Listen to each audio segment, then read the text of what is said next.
Hey guys, welcome back to my channel. Hope you guys are all doing great.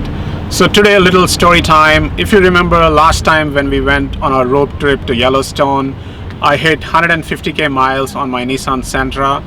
We really loved that car. It took us to different places. I really wanted to drive 200k miles on it, but it started giving different problems, so we thought to change our car. I was looking in the market for various options, looked at Range Rover, Lexus, and finally decided we'll go EV. So I wanted to order an electric vehicle. So finally we decided on Tesla Model Y. So Tesla definitely revolutionized the whole car purchasing process. Like typically in US, buying a car, you need to have a lot of skills of negotiation. Like there is some price which the dealer quotes which is way above the normal market price, especially in the current market with all the supply chain issues and chip shortage. The traditional car prices are just soaring, but Tesla has this clean model where you just go to their website and order. The price you're getting is same what everyone else is getting, so there's nothing like a markup, or there's nothing like you're being given a price that is not a market rate. So I really like about that process. So I ordered this car in August, and I was expecting in like couple of months, because initial estimate was like 2-3 months, but that date kept on slipping and it almost took 8 months for this car to arrive. So one of the things Tesla is doing is it is prioritizing orders with full self-driving. So Tesla comes with an option called full self-driving, which used to cost like $10,000 before. Currently it is costing around $12,000. So they started prioritizing those orders, which I think is not great, because you should just give people their car based on when they ordered. Like I have some of my friends who opted for full self-driving and they got like months ahead of me. I think that's not really cool thing. But apart from that, the whole ordering process, the way you pay, everything is pretty automated. Everything is through an app. So that experience is really cool, really seamless. You don't have to worry about anything.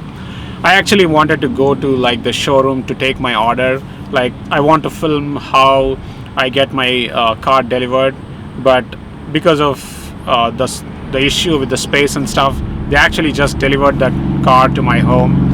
I wanted to even just tell hi to the guy who delivered, but they just left the car outside my home and left. And I got a notification on my app saying that your car was delivered, and I could just access it remotely. So I think that touchless experience was really cool, but I really hope we could meet some person. So I basically ordered my car just like you would order something on Amazon and delivered with zero human interaction.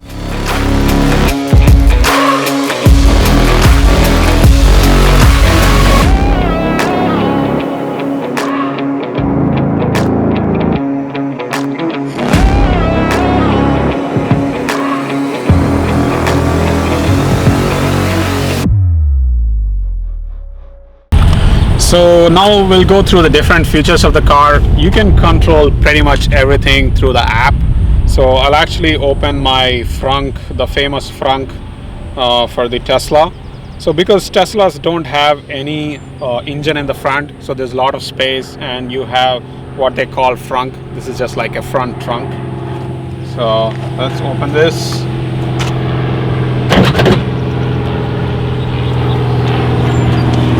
Yeah, there's not a lot of space, but good enough space to put like small luggage. This is especially useful if you're carrying some food and things like that, where you don't want to really have your car smell all that food. So I think this is a perfect space. So I view it as a place to put all your biryanis when you're going on a road trip.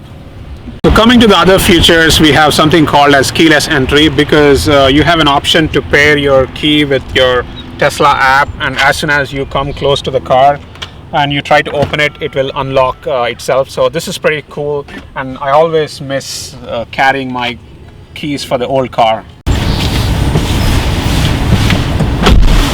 So now we'll explore the different features interior of the car. So I sat in Tesla before, some of my friends' Teslas, and I always thought, hey, if there is no dash here, it'll take some time for you to get used to, because what Tesla has is just this iPad looking central console, which is like the heart of this car. But the transition to a traditional car to this particular setup is pretty seamless. I no longer miss looking at the dash for speed, because looking to side is not that bad than I thought it to be. And especially if you look at other EV cars, especially Ford Mustang or even Porsche Taycan, the interiors are created in such a way that they look like a piece of art. But Tesla is a very minimalistic design, because I took a white interiors. What we have is like this white panel. It looks very simple and very elegant. I no longer feel that, hey, this is a sort of inferior design. To me, this looks more like an Apple design standards, like very minimal, very simplistic. So this iPad looking structure is basically the brain, heart and everything of this car, and we can control everything from this UI. I really like the air conditioning option in this car, because in a lot of traditional cars, if you see, the air condition has like two vents and you always trying to get as much air as possible. Especially in Southern California, it is usually hot most of the year, so you definitely need AC. If you look at this design, it is like equally trying to distribute across the car, and if I put in auto mode, it will detect who is sitting in the car and send the air in that direction. I really feel that option to be really cool, literally cool, because it is keeping me cool all the time. So this feature is very nice. And next thing is, one other thing I thought before buying Tesla is, hey, why can't these guys have Android Auto or Apple CarPlay, because I really love those options when driving other cars. But honestly speaking, with different apps that we have, I don't really miss Apple CarPlay that much, because most of the frequently used app while driving is Spotify. So I have Spotify here and I have all my favorite songs playing. That is pretty seamless. We also have YouTube, that is pretty cool. So let's go to theater, and so we have Netflix, YouTube, TikTok. Especially when you're charging your car on supercharger, spending like 20-30 minutes, like the ability to see Netflix, I think is pretty cool. Hopefully we don't run into a loop of we losing charging because we are watching Netflix and then we are charging. I hope we don't end up in that loop. It's very unlikely because you don't use so much. TikTok, my favorite app, is also here. So I tried to use this, but it's not that seamless, mostly because probably, oh, actually it works better, mostly because of the internet connection. Okay. There is only one app that I miss most driving my Tesla, that is my Google Apps. I used it all my life. So I did use the Tesla navigation, and it's more convenient because it was showing you the directions. But I don't really like, it's not that bad. It did take me to the places. It's just that I'm just used to the other Google Maps. I think this is a way Tesla is trying to create its own ecosystem.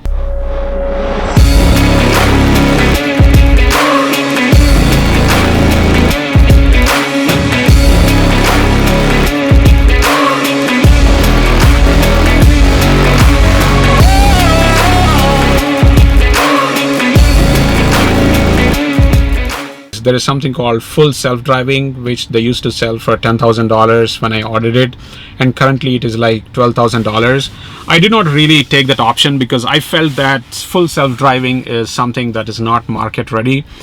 But unfortunately, they're only going to raise this price as the time goes by and as it improves. So if you really want that option, you can choose it, but somehow I felt it is not worth. But the good thing is we also have an option where you can take a subscription for $200 per month. So I think that will be useful because I don't use that feature every day. Whenever I go on a road trip next time, I will definitely subscribe to that, and I can show you how full self-driving car functions. But a lot of my friends who use it, the feedback was that it is phenomenal. They really love the feature, especially when you're driving on a busy road. The experience is really good. It still requires you to be attentive, where so there is actually a camera right here which is looking at you, that is monitoring if you're paying attention or not. So I just have the basic autopilot here, and if I look at it, there's something auto steer, full self driving, and I can do a speed limit, and automatic blind spot camera, blind spot collision warning chime. These are very important. I actually had Tesla warn me when I have a car going by my side, so those are very good things, certain features. Even forward collision as well. One other important difference in a traditional car versus electric vehicle is the use of brake and accelerator. Like, we are used to always having the brake on, but because this is powered by electricity, we no longer need to do that. It will take a couple of miles of driving to get used to it, but you'll really love it. Most of the time, once the car is on, you're just using your accelerator, just pressing on it to go and just removing it if you want to stop. That will actually be very nice for your legs. They're not being strained so much, and that's also regenerating a lot of electricity and powering your battery. And in terms of how much power how much you need to charge your vehicle, currently I charge it around 80 to 90%, so that is a Tesla recommended charging limit. So I have that set in my app. I don't really have to do anything. Once the charge reaches that point, it will just stay like that. Whenever I'm going for a long trip, like really long trip, then I can do like 100% once in a while, but just for a daily commute, I really don't need to do so much. So in the back seat as well, there is like enough space for you to sit. I have this front seat almost to the back, and there's enough leg room, and also the height is pretty good, especially the glass top on the top. I think this is really beautiful during the night time, or when you're driving through some national parks with a lot of natural beauty. I think it will be very nice. And there's a very comfortable AC vent at the back, and when you put it in auto mode, it detects that there is somebody sitting and you'll have AC running. There's also two USB-C ports. I think this is very convenient if you want to charge your phones. Tesla actually started giving these cars without the wiring between these USB-C ports because of all supply chain issues, but I tested this, so this is actually working. So you have enough space in the back, very comfortable for a family of 4, or in fact 5 with a child. I think this is perfect back seat. Now we'll look at the options in the back. So we actually have an option to have a third row seat. I actually ordered my initial car with that, but somehow I felt it is very congested, so I removed that option. So sorry nieces, we'll figure out where you guys will sit. There's always so much back space for you to explore, but otherwise there's a lot of cargo space. So Tesla by default sends you this charger. Actually, they stopped including this in the latest orders, which I think is really stupid, because you definitely need this when you're in emergency. So you can just directly plug this to your car, like the you can plug this to your like outlet at your home. This is not great because this will just add like 2-3 miles per hour, but you never know, in an emergency that might be useful for you to just travel to the nearest supercharger. So this option is important. Even if the latest orders you don't get that, I would recommend you to get this and have it in your car always, because you never know.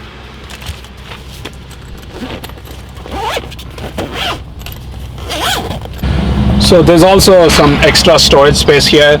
Like the use case for this I see is whenever we are traveling to airport, for traveling to India, so I can put that 7 kg carry on here. So this is perfect. And also if you have like food and snacks, all the stuff when you're doing road trips, that's pretty cool. I can easily fit those big bags here. So these 2 seats in the back, they will go completely flat, and we can literally like camp in this car, like sleep with some mattress on. So they'll just go completely flat. This is enough space. I think I have something there, but they'll go completely flat. And if it's just both of us traveling, we can actually get whatever we want in this car.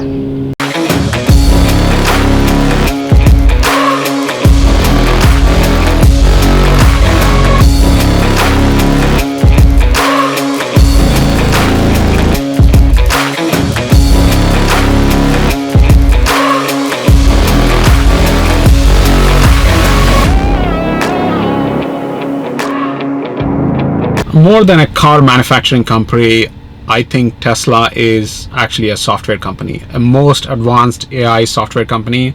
And this car to me is more of a very sophisticated AI edge device. If you see around this car, there are cameras everywhere continuously monitoring what I'm doing, and there are maps continuously tracking where I am and sending all the data to the cloud. And Tesla is having millions of cars where they're processing this data, making the software more advanced, making it more sophisticated. And even if we look at this car, like, they can send me updates anywhere, anytime, and keep this car up to date. This is the biggest advantage compared to other cars.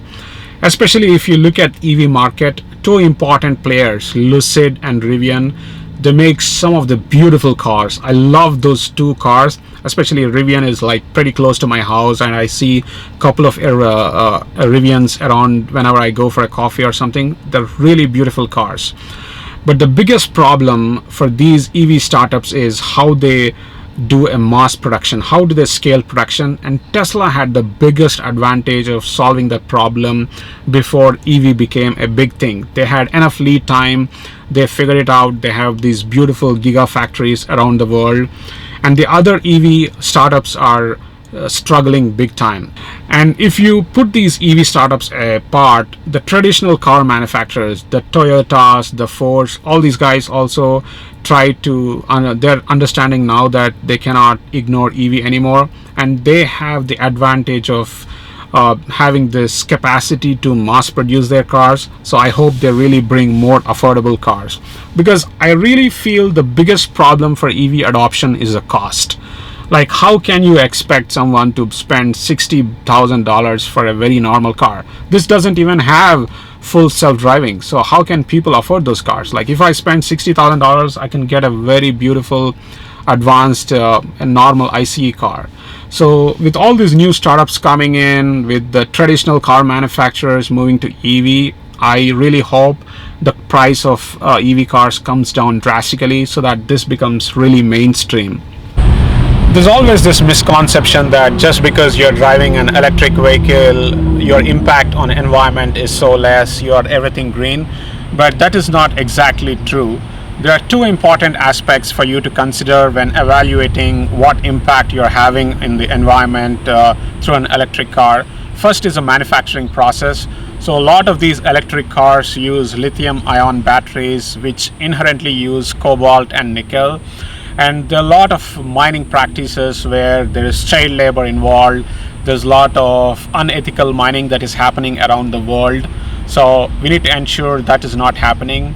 And if you just look at the carbon footprint of a traditional internal combustion engine car versus electric car, during the initial manufacturing process, actually the greenhouse gases used by electric car are much more than a traditional car.